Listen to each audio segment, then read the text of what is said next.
Équipière Pessivo de Farn LPR, je vais ramener des tenues ouvries au niveau du plug 3 LLS. Sous la tente de commandement de la force d'action rapide du nucléaire, c'est l'effervescence. Un séisme a touché la Lorraine. Les réacteurs 2 et 3 de la centrale de Cattenom sont compromis.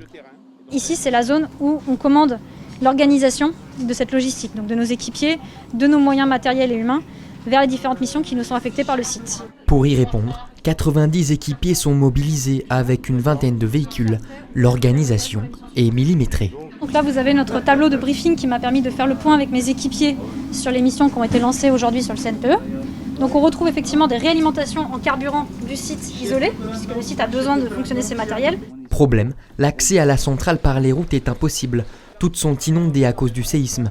Seule solution donc, la voie maritime. Un pont nautique est affrété. Je t'autorise à aller jusqu'à la rive d'en face et puis après de revenir. Cette barge permet de transporter le matériel d'une rive à une autre en cas d'inondation. On peut transporter tous les MRC, ELEC, air, eau, ELEC, électricité. Tous les MRC de la Farn peuvent aller sur la barge, sauf les véhicules. Plusieurs embarcations flottantes comme celle-ci peuvent donc être motorisées.